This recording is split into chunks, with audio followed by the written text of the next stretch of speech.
విజయసాయిరెడ్డికి మరోసారి సిఐడి అధికారులు నోటీసులు పంపించారు. ఈ నెల 25న విచారణకు రావాలని నోటీసుల్లో తెలిపారు. కాకినాడ పోర్టు వాటాల అక్రమ బదిలీల వ్యవహారంలో విచారణ చేయనున్నట్లుగా తెలుస్తోంది. మరిన్ని వివరాలు రాబట్టేందుకు రెండోసారి నోటీసులు ఇచ్చారు సిఐడి అధికారులు. మొదటిసారి విజయసాయిరెడ్డి విచారణకు హాజరయ్యారు. ఇక ఈ నెల 25న రెండోసారి విచారణకు హాజరు కావాలంటూ నోటీసులు జారీ చేసింది సిఐడి.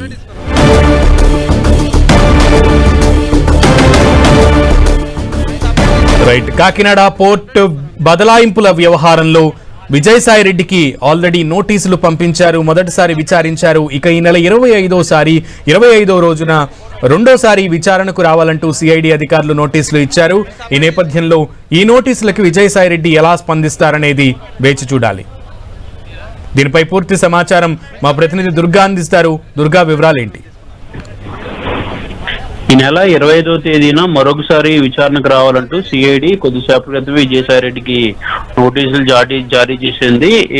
ఏదైతే కాకినాడ పోర్టు వాటా బదిలీ కేసుకు సంబంధించి సిఐడి ఇప్పటికే ఈ నెల 12వ తేదీన ఆల్రెడీ విజయసాయిరెడ్డిని విచారించారు. విజయసాయిరెడ్డి కీలక విషయాలు అన్ని కూడా చెప్పారు. మరొకసారి విచారణకు రావాలని పిలిస్తే మరోసారి వస్తానంటూ కూడా విజయసాయిరెడ్డి చెప్పడం జరిగింది. అయితే కాకినాడ పోర్టు వాటాల బదిలీ అంశానికి సంబంధించి ఏదైతే ఆయన చేసినటువంటి కామెంట్స్ కూడా హాట్ టాపిక్ గా మారాయి. ముఖ్యంగా విజయసాయిరెడ్డి చేసినటువంటి కొన్ని వ్యాఖ్యలు, కేపీ రావుకు తను విక్రాంత్ రెడ్డి నేను ఎక్కడ కూడా పరిచయం చేయలేదు, కేవలం విక్రాంత్ రెడ్డి ఈ విషయంలో కర్త కర్మ క్రియ అంటూ కూడా ఆయన చేసినటువంటి కామెంట్ పొలిటికల్ గా చాలా హాట్ టాపిక్ గా మారాయి. ఈ నేపథ్యంలోనే మరొకసారి విచారణకు రావాలంటూ కూడా విజయసాయిరెడ్డికి నోటీసులు సిఐడి జారీ చేసింది. కాబట్టి ఈ కేసులో మరిన్ని వివరాలు విజయసాయిరెడ్డిని అడిగి తెలుసుకోబోతున్నారు. ముఖ్యంగా కాకినాడ పోర్టు అంశానికి సంబంధించి కేపీ రావు ఇచ్చినటువంటి ఫిర్యాదు మేరకు సిఐడి ఈ కేసు నమోదు చేసింది. విచారణ కూడా చేపడుతున్నారు. ఈ కేసులో చాలా కీలకమైనటువంటి అంశాలన్నీ కూడా ఉన్నాయి. లోతుగా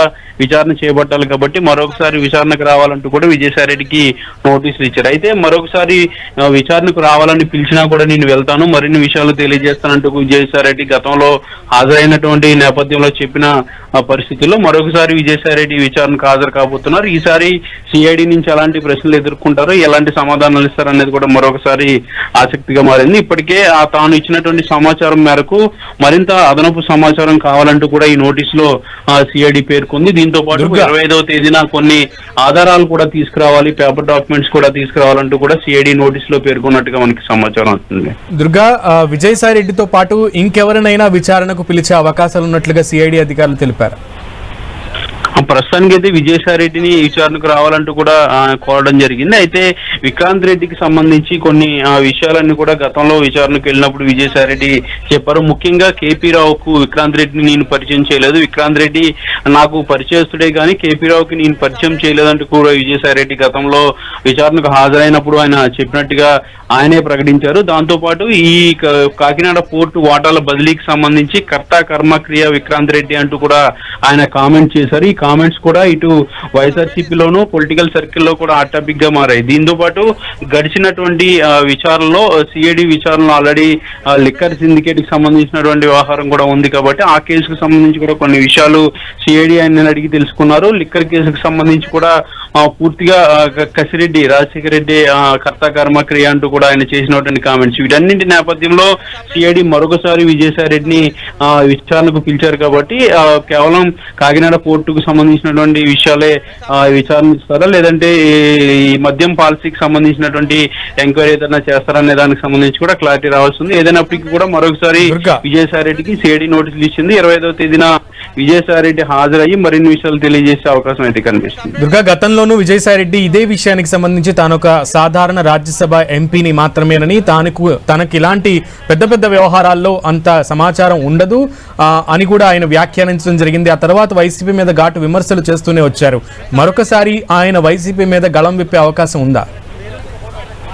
అయితే విచారణకు హాజరైన సమయంలో లోపల ఏం చెప్పారనే అంశానికి సంబంధించి ఏదైతే సిఐడి అడిగినటువంటి ప్రశ్నలకు తాను సమాధానం ఇచ్చానని, దాంతోపాటు ఈ కాకినాడ పోర్టు వ్యవహారానికి సంబంధించి కర్త కర్మ క్రియ విక్రాంత్ రెడ్డి అంటూ కూడా ఆయన చేసినటువంటి కామెంట్స్ హాట్ టాపిక్ గా మారాయి. అలాగే పొలిటికల్ సర్కిల్లో కూడా దీనికి సంబంధించి చర్చనీయాంశంగా మారినటువంటి పరిస్థితి. దాంతోపాటు మద్యం పాలసీకి సంబంధించి గత ప్రభుత్వం అక్రమాలు పాల్పడిందంటూ కూడా ప్రస్తుతం ఉన్నటువంటి ప్రభుత్వం కేసు నమోదు చేసినటువంటి చేసినటువంటి నేపథ్యంలో ఈ మద్యం పాలసీకి సంబంధించి కూడా కర్త కర్మ క్రియ ఎస్రెడ్డి రాజశేఖర రెడ్డి అంటూ కూడా ఆయన చేసినటువంటి కామెంట్స్ అయితే లోపల వీటన్నింటికి సంబంధించి ప్రశ్నలు నేను ఎదుర్కొన్నాను, వాళ్ళకి కావాల్సినటువంటి ఆధారాలన్నీ కూడా చెప్పాను, వాళ్ళకి సంబంధించినటువంటి సమాధానం అంతా కూడా చెప్పాను, నేను కేవలం ఒక రాజ్యసభ సభ్యుడిగా మాత్రమే ఉన్నాను, దాంతో పాటు ఈ వ్యవహారాలకి వైఎస్ జగన్ కూడా సంబంధం ఉండదని కూడా నేను భావిస్తున్నాను అంటూ కూడా విజయసాయి రెడ్డి చెప్పిన నేపథ్యంలో మరొకసారి నోటీసులు ఇచ్చారంటే మరికొన్ని విషయాలు కూడా విజయసాయి రెడ్డి నుంచి